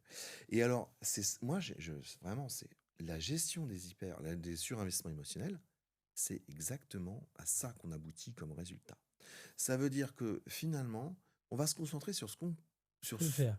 on va se concentrer finalement sur les choses sur lesquelles on a les moyens d'agir. Donc concrètement, en foot, ça va être par exemple, je te dis pas de marquer des buts, je te dis même pas que tu dois gagner, parce que ça, c'est un résultat, c'est la conséquence du fait de bien jouer. Là, on va se Mm. concentrer sur quoi? Faire un pressing. Mm. Est-ce que tu es capable de courir ou pas? Oui. C'est une décision sur laquelle tu as les moyens. Est-ce que tu es capable de te démarquer pour donner une solution à ton coéquipier qui a le Mm. ballon? Oui, ça, je peux le faire. Je dois le faire. OK. Et on va donner aussi des autorisations. Tu as le droit d'aller devant. Tu as le droit d'essayer. Par contre, ce que je veux, c'est que toi, quand tu es à cet endroit du terrain, que tu as le ballon, je veux que tu essayes de dribbler l'adversaire. Je te demande pas de réussir. Je te demande pas de réussir. Je te demande d'essayer. Luis Enrique, il va taper des colères quand ses équipiers, les coéquipiers n'essayent pas, quand les coéquipiers lâchent mentalement ou ne veulent pas y aller, quand un Kvaratskhelia va pas faire les efforts pour presser, Pour presser. là, il va leur tomber Mm. dessus. Et c'est très Mais sévère. jamais dans l'échec, quoi. Et c'est jamais l'échec. Et d'ailleurs, c'est ce qu'il répète tout le temps aux journalistes. Il leur explique tout le temps, finalement, bah, là, vous dites qu'on a fait un super match parce qu'on a marqué 3 buts, mais le match précédent, on a fait exactement le même match et on n'a pas marqué de but. Parce que ce qu'il a en conscience, Luis Enrique, c'est qu'il y a une part d'aléatoire dans le sport de haut niveau. Ça se joue à des détails. Mm. Alors, en théorie du chaos, on parle de dépendance sensitive aux conditions initiales. Qu'est-ce que ça veut dire? Pour que tout le monde comprenne, un jeté de dés, on va jeter les dés 1000 fois de la même manière, on va jamais avoir le même résultat. Enfin, si, mais on va dire qu'on va avoir il y a un côté aléatoire. Au foot, c'est pareil. C'est-à-dire que le fait d'avoir un millimètre de différence sur là où on tape le ballon avec le pied, Mm. au résultat, ça fait la différence entre un but en lucarne extraordinaire et un tir sur le poteau. Parce que quelques centimètres à l'arrivée, ça se joue à des millimètres au niveau du pied. Et donc, il y a une part d'aléatoire parce que finalement, il y a une part de ce qu'on appelle de dépendance sensitive aux conditions initiales. Un petit écart au départ, quelque chose qui est imperceptible pour l'être humain, donne un résultat perceptible pour l'être humain au final. Et Luis Enrique, c'est vraiment ce qu'il arrive ce qu'il explique aux journalistes tout le temps en disant mais on n'a pas fait un plus mauvais match qu'avant en fait. Nous, on joue notre jeu, on va donner le maximum, on va faire les efforts les uns pour les autres, on a une tactique à respecter et les joueurs, ça les rassure parce que les joueurs, ils savent ce qu'ils doivent faire le moment venu. Ils se disent pas je dois gagner, ils se disent bah moi quand le J'ai ballon ça il et est ça là, à faire. voilà, moi je dois aller là, moi je dois me mettre là. Moi, je fais ci je dois être présent pour l'autre. Et finalement, quand on sait exactement ce qu'on doit faire le jour J, et que finalement on est là pour se faire plaisir, fais-toi plaisir, joue au ballon, n'hésite pas, si tu as envie de faire un truc, tu as le droit. Tu as le droit à l'erreur, tu as le droit de te tromper, tu as le droit à l'échec. Finalement, tu es complètement Libéré. Tu es complètement libéré. Il y a une gestion du stress qui est extraordinaire. Tu es focus sur les moyens, sur ce que tu peux faire concrètement. Tu dois faire ton boulot. Et par contre, le résultat, eh ben, écoute, c'est quelque chose qui ne dépend pas que de toi. Et il peut y avoir des erreurs d'arbitrage. Et ça peut complètement changer l'issue d'un match. Et il peut y avoir un adversaire en face qui va avoir de la chance ou qui est meilleur que toi. Peu Mm. importe. Nous, on va donner le maximum de notre côté. Et vraiment, c'est quelque chose dans tous les sports ou dans la vie de manière générale, quand on veut faire des projets, etc. Concentrez-vous sur ce sur quoi vous avez la main. Mm. Et essayez de faire de votre mieux sur ce sur quoi vous avez la main. Et ça va complètement vous libérer. Après, les résultats, eh ben, on ne maîtrise pas tout. C'est ça. C'est la vie. Le fait, lui, qu'il ait vraiment accepté la part d'inconnu dans le résultat, la part d'inconnu dans la compétition, parce que là, tu disais dans le foot, avec 1 millimètre ou quoi, enfin, il peut y avoir une grande différence. En fait, ça, c'est dans tout. C'est dans toute la compétition. Voilà. La compétition, c'est l'inconnu. Compétition en général. Le combat, c'est l'inconnu. Le foot, c'est un combat, hein, finalement. Et donc, le fait d'accepter ça, quand tu acceptes le fait que tu vas combattre, il y a une part d'inconnu, il y a une part sur laquelle tu ne peux pas agir. Il y a un arbitre déjà, donc il y a une personne tierce. Elle est là, de toute façon, elle est là. Voilà. L'autre en face, tu maîtrises pas tout ce qu'il fait, etc. Là, il y a eu, dernièrement, il y a eu le combat de Cyril Gane. Cyril Gane, qui est un grand champion de l'UFC, qui combattait pour la ceinture. Il combat contre Thomas Spinal, le champion. Ah, bam, bam. Bon, il lui met le doigt dans l'œil. Il fait pas exprès de lui mettre le doigt dans l'œil. Il le blesse, ils arrêtent le combat, no contest, voilà, blessure, etc. Thomas Spinal, quand il est venu combattre, est-ce qu'il pouvait se dire oh, je vais me foutre un doigt dans l'œil, je vais me faire opérer de la cornée, etc. Non. Voilà, il faut accepter qu'il y ait une part d'inconnu. Et finalement, au plus tôt tu l'acceptes, ça, et au plus tôt tu es performant. Mhm. C'est ça qui est marrant. Mhm. Parce que au plus tôt, voilà, tu es capable de te dire bon, bah, c'est parti, là, je vais combattre. Advienne que pourra. Mhm. En tout cas, je sais ce que j'ai à faire. Mhm. Souvent, tu gagnes. Mhm. Mhm. Souvent, tu gagnes. Et c'est aussi en poker, on parle d'être résultat oriented, c'est aussi un biais en fait finalement qu'on a être humain et qu'on va beaucoup voir les journalistes analyser un match après le match en fonction du résultat. Où vous allez voir que dès qu'il y a une équipe qui mène, tout de suite, ah ils jouent mieux, ils sont meilleurs, etc. Mais pas toujours. Parfois, ce qui se passe, c'est juste que oui, il y a eu un coup de, il y a eu un coup de réussite. Hein. Je veux dire, le nombre de buts qu'on a eu où le ballon est Mm. dévié, etc. Il y a une part de réussite, il y a une part d'aléatoire dans le foot. Il y a trop et résultat oriented finalement en poker. C'est après coup, une fois qu'on a toutes les informations, dire ah bah il aurait dû faire ça dans le passé. Mais ça c'est facile Trop d'analyser facile. après coup. Mais en vrai, on a toujours une part d'information qui est pas complète. D'ailleurs, sinon les gens gagneraient au loto sportif. Hein. Ah oui. Mais c'est pas. Enfin, si les sites de paris en ligne se font beaucoup d'argent, c'est parce qu'effectivement Il y a une part d'inconnu. il y a une part d'aléatoire. Et l'être humain a du mal avec l'aléatoire parce qu'il a du mal à accepter finalement que le destin n'est pas écrit à l'avance. Et souvent, on a tendance à se dire, à se projeter dans le futur en disant, ah, je sais ce qui va se passer. Mais en fait, personne ne sait ce qui va se passer. Et le sportif de haut niveau, c'est celui qui met tous les moyens à sa disposition et même au-delà pour se donner un maximum de chances De réussir. de réussir et que le destin soit favorable pour lui. Et vraiment, je trouve que c'est extrêmement intéressant parce que trop souvent, on entend des coachs parler des résultats, etc., ou se perdre en fait finalement sur des détails qui ne sont pas en fait vraiment utiles pour la performance collective et pour la performance de l'athlète ou de l'équipe. Et je trouve que c'est toujours intéressant de se poser toujours cette question, est-ce qu'on a les moyens d'agir par rapport à ça? Oui, non. Et si on peut agir, alors qu'est-ce qu'on fait? Qu'est-ce qu'on met en place pour s'améliorer? Et si on peut pas, comme tu le disais très bien, il faut l'accepter, il faut Accepter. faire avec. Et ça fait Mm. partie de l'adaptatif, de cette capacité de prendre du recul, d'accepter la réalité, recul sur soi, intelligence émotionnelle, sérénité. Et du coup, on devient bien plus performant quand on a cette capacité-là. C'est ça. La, la chance, c'est une compétence. Et la chance, ça se travaille. Et en fait, c'est pas de moi, hein, c'est de Philippe Galibier, si je dis pas de bêtises. Euh, on en revient vraiment à ce qu'on disait tout à l'heure. C'est-à-dire que tu vas répondre de la meilleure façon, au meilleur moment. Et il y en a, ils vont dire, ah, il a eu de la chance, il a fait ça. Sûrement. Ou pas. Tu vois, la chance, c'est comment toi, tu te positionnes au meilleur moment, de la meilleure façon, selon le positionnement de l'autre. Voilà. Donc pour moi, la chance, c'est une compétence. La chance, ça se travaille. C'est un truc qui m'a qui me marche beaucoup parce que moi, je suis quelqu'un qui marche un peu à l'impro. Ça marche bien pour moi. Moi, je suis un surfeur de vagues. Donc dans ma vie, c'est un peu ça. Et au final, je me suis rendu compte que non, j'avais mis les compétences euh, derrière moi pour être chanceux, en fait. Voilà, bref, c'était un petit truc en plus, mais on revient vraiment sur ce truc-là du mode adaptatif.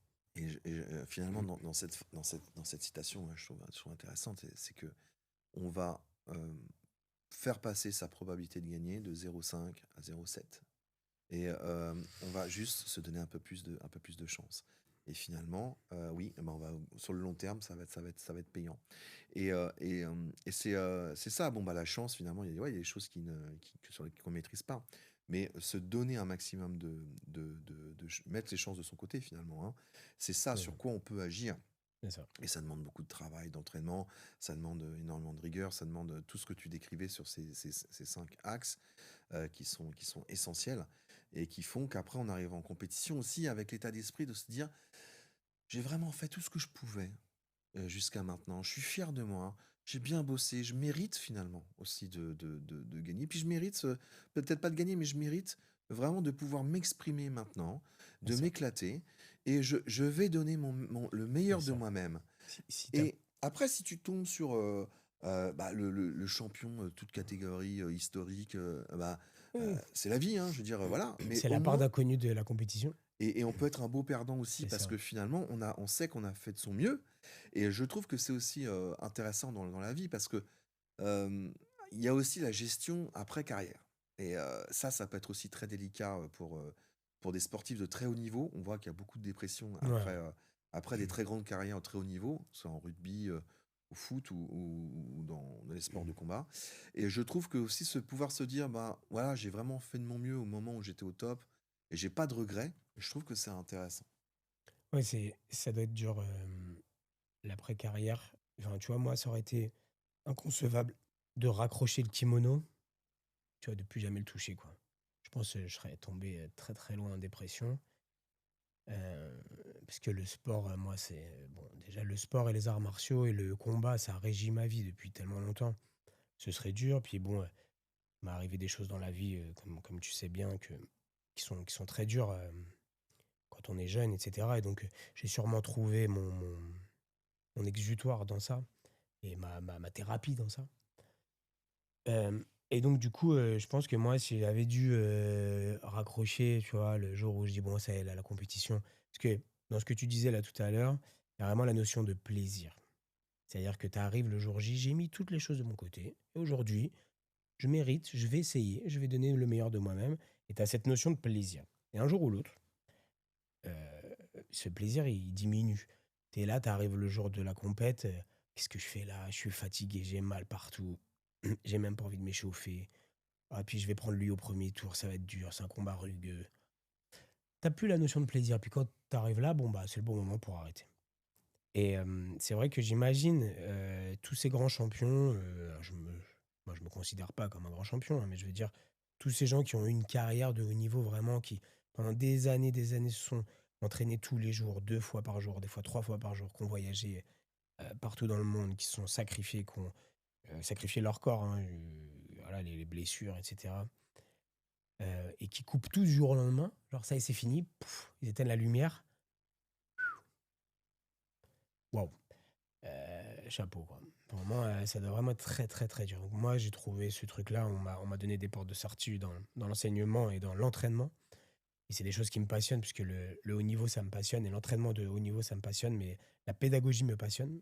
L'enseignement, ça me passionne. Donc, du coup, j'ai trouvé cette porte de sortie, puisque j'ai gardé un leitmotiv. Mais je comprends tout à fait tous ces champions qui sont en plus vraiment, bah, tu passes de la lumière aux ténèbres, hein. Donc, ça doit vraiment être difficile, quoi. Ouais, ce qui est intéressant là, dans ce que tu développes aussi, c'est la notion de deuil, en fait, hein, parce Mm. que le, le deuil, c'est finalement cette capacité émotionnelle, hein, à accepter finalement C'est fini. que quelque chose est terminé, que quelque chose est fini. Et il y a des outils aussi pareil pour la gestion du deuil. Euh, Évidemment, encore une fois, on revient à l'adaptatif, c'est-à-dire cette capacité, cette intelligence émotionnelle à se dire, à accepter la réalité telle qu'elle est. Ça ne veut pas dire qu'on n'est pas Ça veut pas dire qu'on l'oublie. Ouais, qu'on n'est pas triste ou affecté, mais c'est On, qu'on est on, capable de. on est pas, on est triste, on est affecté, comme tu dis. Mais finalement, on va se dire, bah, je vais continuer à vivre, je vais faire avec. Je vais faire, c'est faire preuve de résilience. Et c'est accepter la réalité parce que de toute façon, on peut rien y faire, on peut pas la changer. Et on se projette vers l'avenir. Malgré tout, on continue à trouver des moments de plaisir dans la vie. Moi, je reviens parce que on a tous les deux, on a vécu des deuils très, très forts hein, dans notre famille, hein, des proches qui sont partis. Et c'est vrai qu'on n'oublie jamais, c'est toujours ancré en nous. Je veux dire, chaque jour, on y pense. Et après, c'est aussi cette capacité à continuer à vivre, à avoir des projets.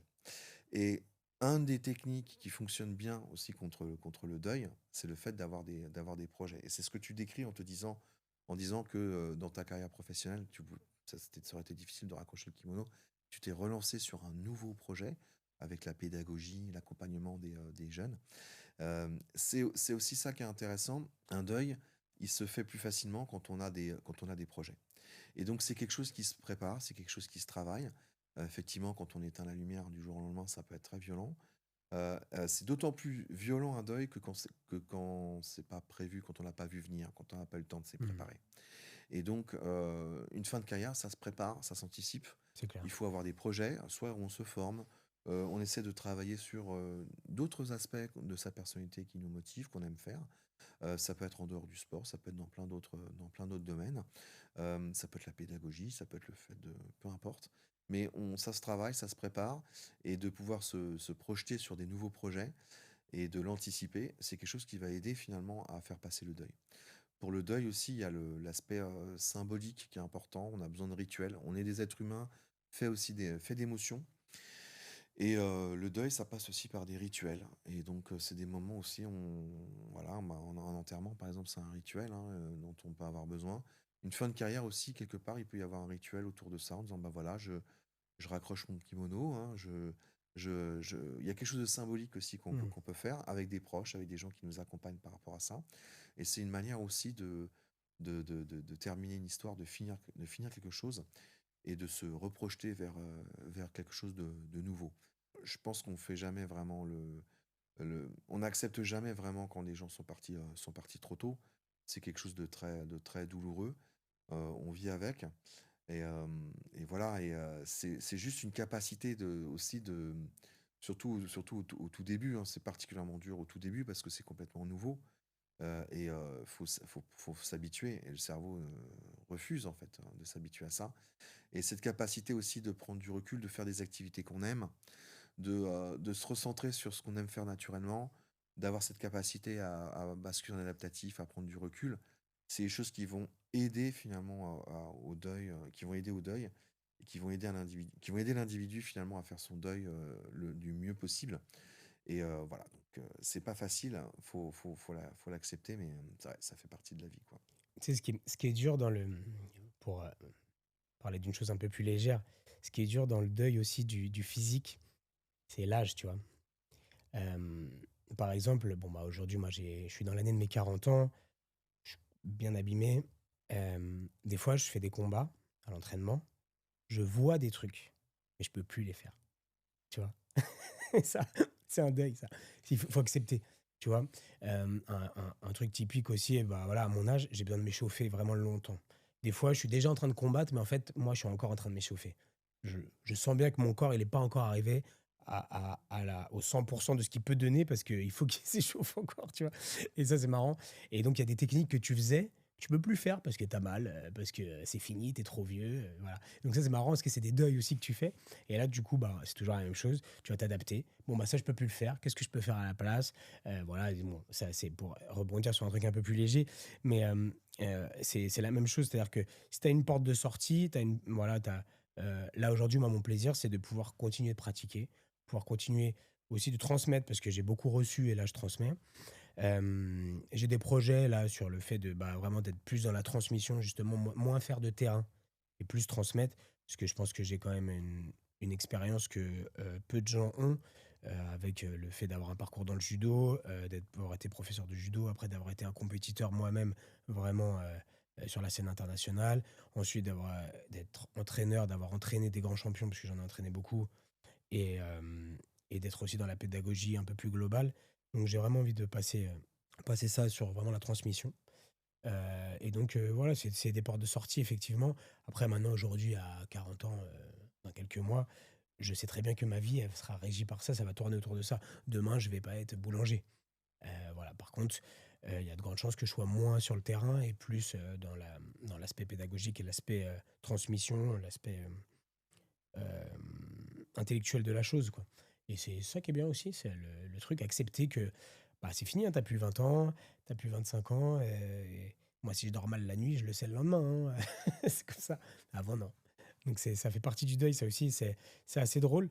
Et tu le vois quand même, il y en a qui ont plus de mal à l'accepter, tu en as qui ont plus de facilité à l'accepter. Et sur mon tapis, j'ai des mecs, qui ont 60 ans, hein, qui s'entraînent depuis qu'ils ont 6 ans et qui continuent de pratiquer, qui sont là presque tous les jours, si ce n'est tous les jours, et vraiment à qui je rends hommage. Et je vois bien leur plaisir, le plaisir qu'ils ont d'être là, parce qu'ils sont toujours en activité continue, etc. Ils ont complètement fait le deuil de plein de choses, hein, de la compétition, de la performance, même de gagner. Parce qu'à leur âge, ils gagnent plus beaucoup de combats, même en sparring. Mais ils se satisfont de petits trucs, tu vois. Ah, je t'ai niqué là, tu vois. Et voilà, c'est le plaisir. Je pense que le plaisir, il est quand même dans la pratique, en tout cas dans nos sports. Voilà, le plaisir, il est dans le fait de pouvoir continuer à s'entraîner, à apprendre, et à pouvoir, rendre tout ça, quoi. Il y a vraiment un plaisir dans ça, dans le sport de combat, je trouve. En tout cas, dans le jiu-jitsu brésilien, dans le fait de t'apprendre tout le temps. Tu vois, t'apprends tout le temps. C'est impossible, t'arrives à la fin du jeu. Jamais tu vas dire, moi, c'est bon, j'ai fait le tour. Non, c'est pas possible. Donc, je pense que ce plaisir, il est là. Du coup, le deuil, il est plus facile. Ça me fait penser vraiment aux motivations primaires, aux motivations intrinsèques de l'individu. Il y a le profil animateur, c'est celui qui aime Mm. bouger, qui aime le mouvement, qui aime le sport. Il aime l'activité physique en soi. Il n'y a pas besoin de résultat. Lui, ce qu'il aime, c'est bouger, c'est faire du sport. Les gens souvent qui aiment voyager, qui ont aussi cet aspect-là. Et puis dans ce que tu décris, le plaisir d'apprendre, il y a aussi le novateur. Et c'est aussi l'aspect logique, en fait, finalement, c'est essayer de comprendre comment ça marche, de pouvoir Mm. comprendre sur des sujets complexes et de pouvoir aussi transmettre. Et ça, il y a aussi cet aspect très logique du novateur. En tout cas, voilà, moi, c'est ce que j'entends. Et c'est vrai que là, dans ce que tu décris sur quelqu'un qui est de 6 à 60 ans, il fait pas du JB pour les médailles. Ouais, Il plus le pour les fait, mêmes choses, en tout cas. il le fait parce il aime faire l'activité en soi Mm. et ça le ressource, ça lui donne de l'énergie. Et ça, c'est vrai que on a chacun, nous, des activités qui nous ressourcent, qui nous font du bien.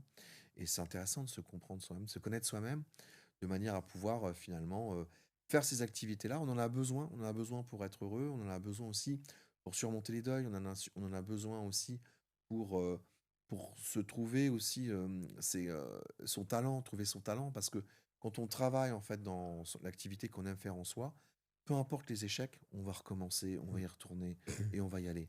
Et c'est comme ça qu'on progresse, hein, finalement. C'est grâce au fait d'apprendre de ses échecs. Mm. Et voilà, se connaître soi-même. Est-ce qu'on change de profil, justement, au fur et à mesure de ta carrière, de ton âge, et cetera? Est-ce que, par exemple, tu peux être un compétiteur de 0 à 20 ans ou de 0 à 40 ans, et après, tu peux être, plutôt un novateur, ou tu peux être plutôt un animateur, ou alors, heu, enfin, je sais que dans les profils, tu as toujours une part d'autre. Tu en as un qui domine, mais tu es toujours un peu de tout. Est-ce qu'on change de profil ou pas? Alors, sur les motivations intrinsèques, on change pas. C'est quelque chose qui est figé très très jeune et qui va pas bouger dans la vie. Par contre, on peut avoir plusieurs dimensions, comme tu le dis très bien. On peut avoir plusieurs dimensions qui existent. Euh, le fait est aussi que quand on est encouragé, quand on a des résultats positifs, on va pouvoir développer aussi une motivation à faire une activité qui n'est pas forcément celle où au départ on serait naturellement vers laquelle on irait naturellement. Et après, c'est complexe parce qu'il peut y avoir aussi des surinvestissements ou des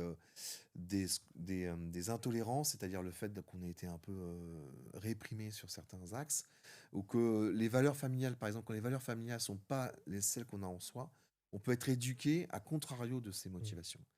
Et ça peut être délicat parce que finalement, on peut se découvrir sur le tard des compétences, des axes de motivation qu'on n'avait pas laissé, qu'on avait sur lesquels on n'avait pas pu s'exprimer avant. On s'est bloqué finalement, on n'a pas pu exprimer ces sources de motivation primaires, et du coup, on se redécouvre sur le tard quand on s'est libéré finalement de ces aspects éducation ou formatage de la société, ou par exemple, vous avez des pères qui veulent absolument que leur fils soit un champion de tennis ou de foot, etc. Ils vont pousser le gamin à faire du foot. Si le gamin, son truc, c'est les maths ou c'est la cuisine, ça va pas du tout Ouais. fonctionner, ça ne marchera pas. Alors, il peut faire plaisir à son père pendant des années, Mmh. et effectivement faire de la compétition. Mais finalement, il y a un âge où il va être enfin libre de pouvoir faire ses propres choix. Et il va dire, non, mais moi, mon truc, c'est la cuisine, c'est les maths, etc. Et donc, vous pouvez avoir comme ça des profils qui se découvrent Plus tard. une vocation sur le tard et qui se disent, bah, en fait, moi, mon truc, c'est pas l'informatique. Moi, ce que j'aime, c'est c'est bricoler. Ça va être réparer des choses. Ça va être la maroquinerie. Ça va être faire fabriquer des bijoux. Je ne sais pas. Peu importe les cas de figure. Mais voilà, ça peut être. La société aussi pousse beaucoup à l'aspect logique. On va énormément valoriser le côté logique, de faire des maths, etc. Il y a il y a peut-être des métiers qui sont mieux rémunérés quand on a une carrière, je sais pas, dans certains domaines. Et c'est un petit peu dommage parce qu'on passe à côté finalement on empêche les gens d'exprimer pleinement leur talent et d'exprimer pleinement leurs compétences, qui sont finalement des choses qu'on a en soi. Et être à l'écoute de soi-même, avoir sa capacité à dire, mais qu'est-ce que je ferais moi vraiment si j'avais aucune contrainte, ça permet de se découvrir. Et à partir du moment où on se connaît, de travailler vraiment sur ce qu'on aime faire naturellement et de progresser. Et ce qui est très complexe aussi, c'est qu'on peut avoir des antagonismes entre nos sources de motivation, entre nos contenants. Parce on a finalement plusieurs contenants, c'est-à-dire plusieurs modes de différents états d'esprit possibles, différents modes de fonctionnement. Quand on est en colère, on est dans un mode. Quand on est en adaptatif, on est dans un autre mode. Quand on fait une activité qu'on aime faire naturellement, on est dans un autre mode. Et on peut avoir des oppositions de contenants. C'est-à-dire qu'on peut très bien avoir des valeurs intrinsèques, par exemple sur la fidélité, et des valeurs intrinsèques sur le fait d'être infidèle.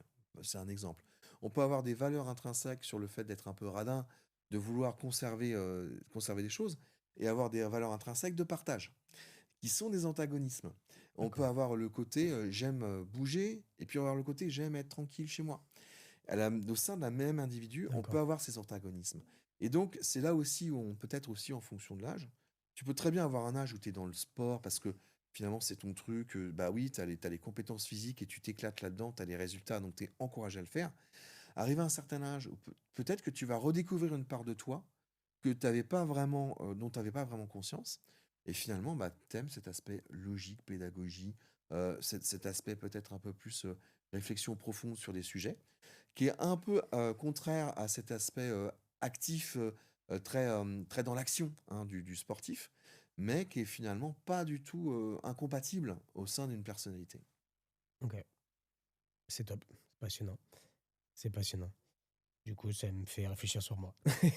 En fait, je pense, Mathias, que tu as un côté vraiment logique, novateur, que peut-être t'as pas vraiment exprimé, peut-être parce que peut-être que, imaginons, hein, je fais vraiment des hypothèses, mais imaginons que quand tu étais jeune, tu pas eu des très bonnes notes en maths, à un moment donné, très vite, tu as pu te dire, bon, oh, les maths, c'est pas fait pour moi, c'est pas mon truc, moi, c'est le sport.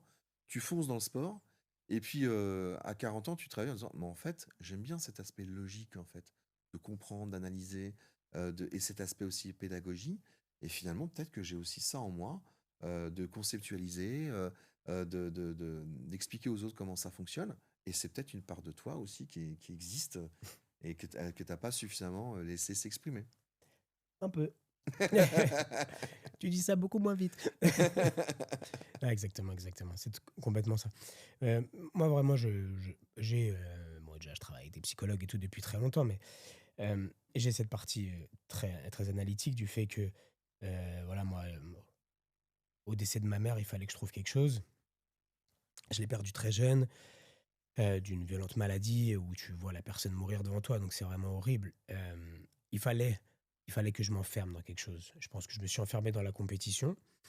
Je me suis enfermé dans dans la bagarre, dans la réussite, dans le truc, voilà, comme ça. Ça m'a fait beaucoup de bien et ça m'a permis de m'épanouir sur plein de choses et c'est vraiment cool. Et aujourd'hui, je suis plus du tout là-dedans. Par contre, j'ai toujours une part de compétition, d'un truc où j'aime faire réussir les gens, j'aime qu'ils gagnent. J'aime, voilà, quand là, en tant que, par exemple, responsable, directeur technique du pôle Infinity Combat, bah, on est le meilleur club de France depuis 4 ans en jiu-jitsu brésilien. Il y a le championnat de France au mois de juin. Tout ce que j'ai fait dans la saison, c'est orienté pour que Infinity Combat soit encore champion. J'adore ça, gagner, c'est vrai. Voilà, mais maintenant, ce qui me passionne vraiment, c'est comprendre les choses, comment ça fonctionne, comment ça marche, pourquoi on fait ça. Et depuis que je conceptualise beaucoup plus mon enseignement, je suis un meilleur enseignant. Et j'adore faire comprendre aux gens plutôt que leur enseigner. Donc, du coup, j'ai vraiment changé ma façon d'enseigner. Et j'ai beaucoup de bons retours sur ça, donc tant mieux. Mais c'est-à-dire que j'enseigne plus euh, en démontrant, j'enseigne en faisant comprendre. Et bon, c'est dur, parce que du coup, je deviens plus un... Tu sais, je suis un... Comment dire? Comme un mécanicien, tu vois, je règle des trucs et tout, clac, clac, j'essaye des trucs en plus, parce qu'il y a des trucs que je sais pas vraiment. J'essaye. Et voilà, quand j'ai des élèves qui m'envoient des messages qui me disent waouh, grâce à toi ou grâce à moi, je m'en fous, mais en tout cas, j'ai compris, j'ai compris ça, j'ai compris ci. Et même des élèves ceinture noire, il y a une élève que je connais depuis très longtemps, je l'ai eu de blanche à noir. Et dernièrement, elle m'a dit ouais, tu m'as expliqué ce concept de diagonale. Elle me dit depuis, j'arrête pas, ça marche trop bien et tout, machin, ça me fait super plaisir, quoi, en fait. Bon. Donc voilà, donc c'est vrai que peut-être j'ai mis en parenthèse un profil que j'étais et qu'aujourd'hui, bah, les années aidant, puisque maintenant ça fait vraiment des années, ça fait 23 ans que ma mère est décédée, donc bon, bah, le deuil, il est fait. Enfin, il n'est pas fait, puisque il sera jamais fait, ça c'est sûr, mais en tout cas, il est accepté. Il est accepté. Peut-être que ouais, aujourd'hui, je me tourne vers d'autres choses, et puis surtout sur le fait que j'ai déjà sacrifié beaucoup mon corps dans l'aspect pratique, et qu'aujourd'hui, bon, bah, on va faire travailler un peu plus le cerveau. Mais ce qui est intéressant aussi dans ce que tu décris, vraiment dans l'accompagnement, dans le coaching, il y a aussi des techniques d'accompagnement. Bah, on a conscience que le fait d'expliquer à quelqu'un un concept, ça suffit pas pour qu'il comprenne. Non. Comme sur les paquets de cigarettes, tu vois des gens Les en mecs train de sont morts, crever. ça suffit pas, hein, bien sûr. Enfin, en fait, on s'en fout, ça sert à rien. C'est comme le réchauffement climatique, on a beau dire, expliquer aux gens, ouais, c'est pas bien. Personne change vraiment ses habitudes. Mm. Et ça, en fait, si tu veux, c'est vraiment corrélé au fait que le feedback, il n'intervient pas tout de suite par rapport à l'action. C'est-à-dire que quand il y a un écart trop long en temps entre ce qu'on fait et le résultat et la conséquence, on va avoir du mal à apprendre, on va avoir du mal à comprendre. Et donc, c'est un peu pareil aussi en coaching, en accompagnement. Il y a, en général, on passe par 3 étapes. Il y a d'abord le cognitif qui bascule. C'est-à-dire que on va d'abord comprendre la théorie, comprendre le concept. C'est-à-dire qu'on est en train de m'expliquer un truc, je comprends pas trop. Ah, ça y est, je crois que j'ai compris la logique de ce qu'on vient de me dire. Ok. Après, toute la technique du coach, ça, soit grâce à la confiance qu'on a au coach, à son expertise, etc., l'envie d'apprendre, la personne qui est accompagnée va essayer un nouveau comportement. Et donc, le deuxième bascule, c'est la bascule comportementale. C'est le fait d'essayer, de faire, de pratiquer. Et la dernière bascule, finalement, là où vraiment on a compris euh, de manière globale le nouveau concept ou la nouvelle technique, c'est par l'émotion. C'est le troisième niveau. Et l'émotion, c'est quand on a tellement vécu le feedback positif, on a tellement vécu finalement la réussite. C'est-à-dire que j'ai essayé ce nouveau comportement, et une fois, deux fois, trois fois, quatre fois, j'ai eu des résultats positifs avec ce nouveau comportement. Du coup, émotionnellement, c'est ancré en moi, j'en suis totalement convaincu, je l'ai appris, je le vis, ça veut dire que je suis capable de le refaire, et ça veut dire aussi que j'ai totalement accepté, j'ai totalement modifié mon mode de fonctionnement. Et le cerveau, il n'y a pas des sauvegardes dans le cerveau. On écrase les apprentissages qu'on avait avant, on les écrase, on les remplace par un nouveau comportement. Et une fois qu'on a acquis cette nouvelle expérimentation, cette nouvelle expertise, cette nouvelle connaissance, ce nouveau geste, par exemple. Et c'est quelque chose qui va rester. Et on aurait beaucoup de mal à revenir en arrière et à désapprendre finalement ce qu'on a appris. Et donc, dans les techniques de coaching, finalement, c'est tout ce travail de dire essaye, prochain petit pas, tente, Un pas de plus. essaye. C'est pas grave si tu n'y arrives pas tout de suite. Réessaye, réessaye, jusqu'à ce que ça soit vraiment ancré dans la mémoire en fait corporelle, qui est très liée à l'émotion, qui est très liée finalement au fait que ça fonctionne, quoi. Et donc, parfois, les gens ont du mal à accepter de changer leurs habitudes. Et c'est finalement comment on trouve du plaisir dans cette nouvelle habitude. Et ben, là, je rebondis par exemple sur le réchauffement climatique, mais si vous voulez changer vos habitudes, par exemple, vous prenez trop la voiture et vous voulez marcher plus ou faire du vélo, ça sert à rien de vous forcer à faire du vélo. Si vous détestez faire du vélo, vous allez arrêter, ça servira à rien. Et c'est pareil avec les régimes alimentaires. C'est quand même, à un moment donné, il faut quand même se faire un petit peu plaisir dans ce qu'on mange, quoi. C'est-à-dire que même si on mange sain, il faut quand même se faire un petit peu plaisir à que ce soit bien cuisiné, par exemple. Et c'est pareil, si tu veux, avec le réchauffement climatique, si tu veux prendre une nouvelle habitude, se connaître soi-même, connaître ses motivations intrinsèques, savoir par exemple qu'on aime la nature, qu'on aime observer les choses, eh ben, on va préférer marcher, par exemple, marcher en prenant le temps d'observer ce qui se passe autour de soi. Et à partir du moment où on a cette nouvelle habitude qui est de faire certains trajets à pied plutôt que de les faire en voiture, eh ben, comme on prend du plaisir finalement dans cette nouvelle habitude, on s'est mémorisé, c'est devenu une habitude, et à partir de là, c'est ancré. Et le changement, il est pérenne, il va pouvoir durer, il va pouvoir rester. Et donc, c'est très important de faire des petits pas parce qu'on veut des réussites. On veut ancrer le nouvel apprentissage, la nouvelle expérimentation, le nouveau comportement dans des réussites. Et donc, c'est pour ça qu'il ne faut pas que la marche soit trop haute quand on enseigne à quelqu'un de tester quelque chose de nouveau. Il faut vraiment qu'il Mmh. puisse constater par lui-même que ça lui apporte quelque chose de positif et qu'il a du plaisir à le faire. Sinon, il va vite à abandonner et on aura raté finalement cette transmission dans l'apprentissage. Et ça, c'est quelque chose qu'on utilise en coaching sportif, on l'utilise dans le coaching en entreprise aussi. C'est-à-dire que quand j'accompagne les équipes, j'essaie de leur faire changer juste un petit détail, quelque chose de nouveau. Est-ce que vous avez réussi à le faire maintenant? C'est devenu une habitude. Ok, on va passer au prochain step. Mais on y va vraiment Mmh. pas à pas. Parce que si la marche est trop haute, il y a un découragement, on ne comprend pas l'intérêt, on ne trouve pas de plaisir, on ne s'est pas ancré. Et du coup, c'est vite abandonné.